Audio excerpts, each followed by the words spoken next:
Shalom, and welcome to a message for the Parsha for Parshat Shmot. This week's Parsha begins with a description of the enslavement and the hard work which our ancestors endured as part of the Galut Mitzrayim, the exile of Egypt.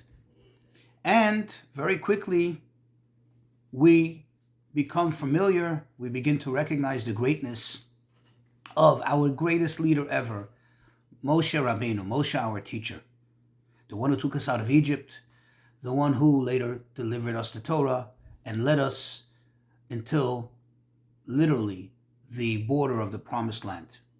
Now, the Torah gives us a little bio on Moshe. When Hashem is about to choose him, about to appear to him, to give him that calling, go to Egypt and redeem my children, it says, Moshe haya ro'eh et son Yitro, that Moshe was at the time, he was shepherding the sheep of Yitro. Now on the surface, it could seem that the Torah is just telling us why he was where he was. Meaning, the Torah was telling us, look, he happened to be shepherding out there in the wilderness, in the desert, and that's why he was there. And that's why Hashem was able to appear to him there. But really, that is really of no importance to us. Really, who would have really been curious or cared if the Torah would have not have told us exactly why he was there and just merely told us that he happened to be in the desert and Hashem appeared to him? Who cares why? The important point is that Hashem appeared to him. Why does the Torah tell us this information?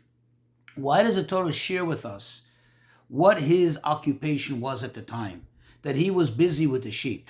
And it was not just it was that he was busy with sheep, taking care of the sheep and tending to their needs, but moreover that it was the sheep of his father-in-law, Yithro. The truth is that this tells us everything about Moshe. This tells us, as the Medrash tells us, as the Medrash explains, why Hashem chose Moshe. True, a leader like Moshe is born with that potential, but he still needs to demonstrate that he actually appreciates the qualities that he possesses in potential. In other words, he has to bring them out. He has to actually act on them. He has to actually manifest them in order for Hashem to actively pick him. In other words, I guess theoretically, there are people who are born with potential to be leaders, to help the Jewish people, to help the world, but it never materializes because Hashem doesn't force anyone to do anything. Hashem gives us free choice. He gives us the potential, but we need to do something with it. Moshe did. How did he demonstrate it? How did he exemplify it? By taking care of the sheep. Think about it. It says Moshe was shepherding the sheep of his father-in-law. Think about it for a second. Typically, when a person cares, let's say when a person is taking care of animals and cares for the animals, it's not always necessarily out of absolute kindness. It also could be because that animal belongs to you. In the case where somebody owns a flock of sheep, there is a money concern here. It's my possessions. Obviously, I want to take care of it, almost like I would take care of my car or take care of my house. It just happens to be a living thing. But for Moshe, he didn't really have to do it.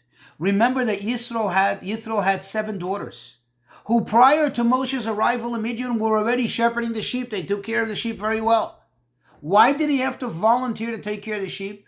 Because Moshe had a calling inside of him. Moshe had a need to help others, to give to others. To these helpless animals, take care of them in the most humane way. He took them out in the wilderness where there's great feed. The daughters of Yithro couldn't do it. Girls, young women are not going out there in the wilderness. A man can brave it, could go alone. They couldn't. So he was concerned about the sheep, and Hashem saw this. In fact, the Medrash shares with us an interesting anecdote that happened that actually clinched the deal, so to speak, for Hashem to actually and actively choose him. Namely, that he noticed there was one little lamb that ran away from the flock. he ran after that lamb, and he ran and he ran and he ran. And then he saw the lamb came to a little body of water and started to quickly gulp up the water. And he realized, oh, poor you, you're so thirsty. How could I not have realized? How could I not have noticed? And he actually did not allow that lamb to walk all the way back to rejoin the flock. He carried him on his shoulders. That's the hallmark of a leader. Another time he noticed another sheep, another young lamb, who was not eating while everybody else was grazing. All the other sheep were grazing. And he put his mind to it until he realized maybe this is a young lamb. He's got very, very soft gums. Maybe it's difficult for him to feed on the same grass and the same feed that the older sheep are feeding on. So he took him to a softer pasture.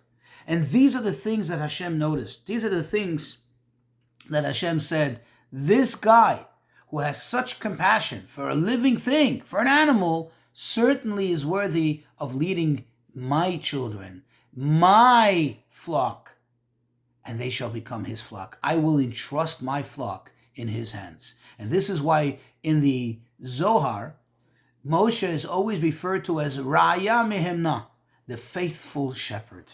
That's where he gets the name. Not only because of the sheep, because he was the faithful shepherd, the one who tended to each and every individual's needs. So to sum it up, the lessons for us.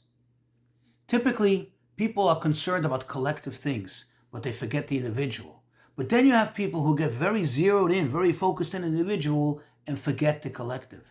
In Moshe's case, the hallmarks of a true leader, of true concern, is he was concerned for all of them collectively, but yet he did not forget about, and he did not miss to notice even the little individuals. And that's a lesson for us. We got to care for everyone, but we also have to care for someone. Shabbat Shalom.